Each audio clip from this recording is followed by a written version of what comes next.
Welcome to hip hop's Cold War.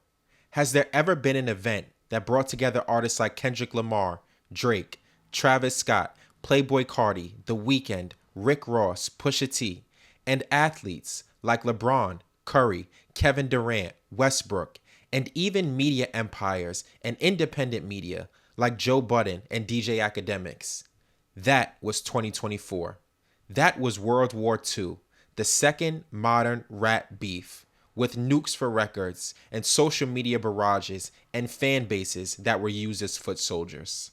Shots were fired over the course of a few weeks, diss tracks dropped like bombs, but by the end of it, Kendrick Lamar had one atomic verse that shifted the entire trajectory of his career and seemed to pierce Drake's armor, which had been standing strong for 15 straight years. Like any war, this didn't stay between the two nations.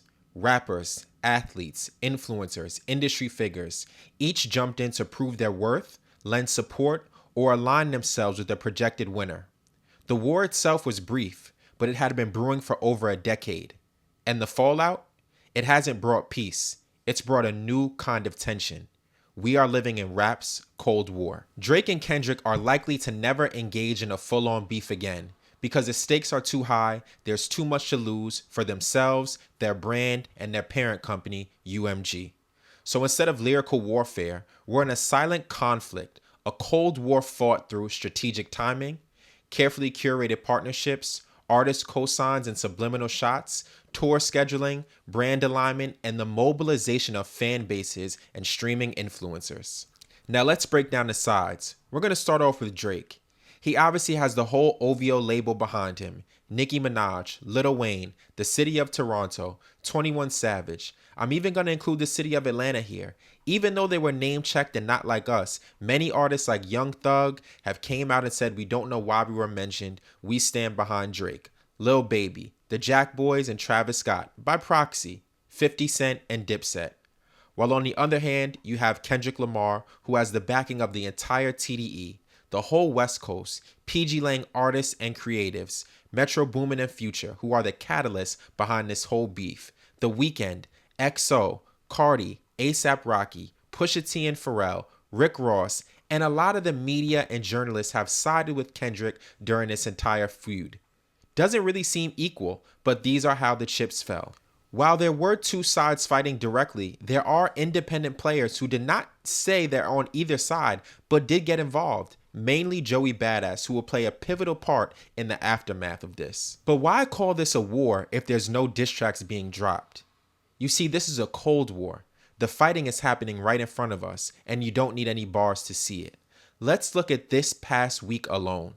In the midst of the clip's rollout, they're doing interviews, they're dropping music videos, they're talking about Drake, Travis Scott, the music, and how they got to this point in their career. From buying themselves out of a deal to working on the release of their new album, Let God Sort 'Em Out. The issues between Pusha T and Drake are well documented. Ever since their feud, they have never gotten along, never pieced it up, and will never do business. Push alleges that Drake has done things behind the scenes to sabotage him and now sabotage his new album. Depending on what you believe, that could be true. But during this rollout, we also learned that Pusha T does not see eye to eye with Travis Scott. You see, he says that Travis Scott came to play his album in front of him and in front of Pharrell. And on that album, there was a verse missing, which was Drake's verse on Meltdown, which disses Pharrell, dishes Pusha T, and their entire camp. And ever since that moment, Push said he could never respect Travis as a man because he plays both sides. Now let's look at what happens this week. In the midst of their rollout for their new album, Travis Scott ramps up the promo for Jack Boys 2. He drops the single and he drops a music video. Drake, last Friday, debuts the single from his album entitled Iceman. The single What Did I Miss premieres live stream in front of the entire world, really taking the air out of the clip's release. You see, we didn't need a diss track. We saw what happened in front of us, artists trying to step on each other, battling it out for views, clicks, and attention, because at the end of the day, every artist needs to be seen and heard in order to be successful. Drake and Travis stepping on the clip's rollout is not the only thing that's been happening. You see, there was a leak last night. The entire Clips album leaked. Pusha T spoke on it and said he's not bothered by it, but you have to believe as an artist, you don't want your music being out there in a way that you didn't program for and plan for. They have been planning this for over 2 years, so it sucks that this album got spoiled, but it's a part of the game. This is a part of the war that goes on behind the scenes. And not only did the album leak, information about the Clips ticket sales of their upcoming tour leaked as well. Now, all signs are pointing to Cara Lewis Group being the leak of this information because you can see their name here at the top of the chart. But do you know who Cara Lewis represents? Not only does she represent Pusha T and the Clips, she also represents Travis Scott. So it could have been a fan, it could have been a friend, it could have been just someone who wants to put information out there. But this is how cold wars are fought. They're fought on information, on rollouts. Everything is planned, everything is strategic. Travis Scott, after being dissed by Pusha T, you better believe he wants to spoil this rollout, and he may have just done it. But what about the main players? What's going on with Drake and Kendrick Lamar right now? While Kendrick Lamar is on the European leg of his stadium tour with SZA, breaking records, selling out, doing everything that he needs to do to capitalize off his momentum from last year, Drake is headed to Europe as well. He will be headlining Wireless Fest for 3 nights in a row with a plethora of artists from all different genres and from all across the world. Smart play by both of them. Learn to dominate the globe and not just the United States. But what else is going on? Pharrell and Pusha T have dropped collabs with Louis Vuitton and Adidas, and OVO fires back and announces new partnerships with Disney and F1. These are all chess moves. And what about the fan bases? Because we've become unexpected casualties of this as well. A lot of fans are secretly scared to openly support their favorite artists because of backlash online. If you say you're a fan of Kendrick, Drake fans attack you. If you say you're a fan of Drake, Kendrick fans attack you. If you say that you're a fan of both, people call you fake and tell you to pick a side. There's no winning here. Even artists are scared to support Drake or Kendrick. Listen to Fat Joe here. Drake, he threw a little video with the new single. I was almost ready to repost that shit on my story. I said, you know what, man, I don't really know who he dissing or nothing like that. Let me just He talks about being scared to post Drake's music because he doesn't know if Drake is dissing someone. He doesn't know if he's sending subliminals and how it will be perceived if he posts the music. This is insane. I have never seen something like this in music where there are two polar opposite groups that can't seem to agree. And fans who are supposed to be left out of all of this cannot even enjoy the music without feeling pressured. And what about the Proxy Wars? A proxy war is where fights are carried out indirectly through others. Joey Badass versus the West Coast. Joey drops the ruler is back, representing New York City, Brooklyn to be exact, and the entire East Coast. And he wages war aimed at Kendrick directly. But an army of West Coast rappers shielded him and took up the cause as Kendrick toured the world. AZ Chike, Ray Vaughn, Reason, and Daylight. Joey didn't wage this battle on behalf of Drake. In fact, he prefers Kendrick as an artist over Drake. But it was a war that took place due to the sport and the essence of battle that Drake and Kendrick Lamar brought back. It made TDE and TDE adjacent artists raise the banner and defend their coast, as the West Coast always does.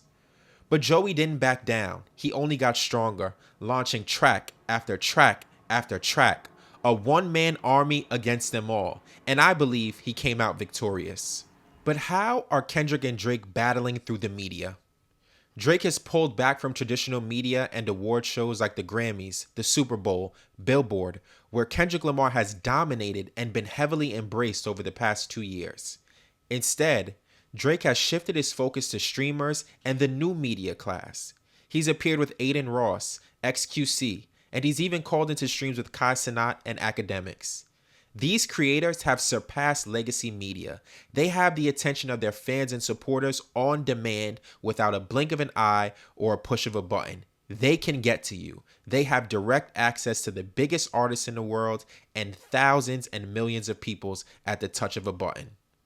Even this weekend, Drake is flying out a host of streamers to Wireless Fest to live stream his performance and go backstage. That is new media. That is how you draw attention, and that is how you dominate on a front that you can win. Not in legacy media, which has showed you that they do not care for you anymore, and they are on the side of Kendrick Lamar. But Kendrick, Dave Free, and the entire PG Lang have made their own power moves. They are moving differently and calculated. Super Bowl, partnerships with PG Lang, major brand deals like Chanel, Gatorade, and the NBA, and we are even getting whispers of a potential Olympic performance. Kendrick is aligning himself with global institutions, subtly staking his claim to the cultural throne. But this war isn't over. It just looks different. No explosions, no diss tracks, just silence, tension, and strategy. This is rap's Cold War, and everyone is watching. Since their clash, hip hop has been in a frozen place. Artists have delayed projects, labels have postponed rollouts. Why? Because no one wants to drop in a world where everyone is watching Kendrick and Drake only. Right now, every click, every view, every stream is all orbiting around them. And this is why hip hop feels like it's in a creative rut. Fewer standout songs, fewer rap hits, and fan bases are more focused on arguing than enjoying the music. And let's be real. Outside of Kendrick and Drake, who's really owning this moment? So these are the questions. How does this end? Will the Cold War cool off, or will it erupt into another battle? And more importantly, can the culture recover, or is this the new norm? Thank you for staying to the end of this video. Please make sure you like, subscribe, and share. We're building something great here. All the reception and comments have been loved, and I appreciate you all.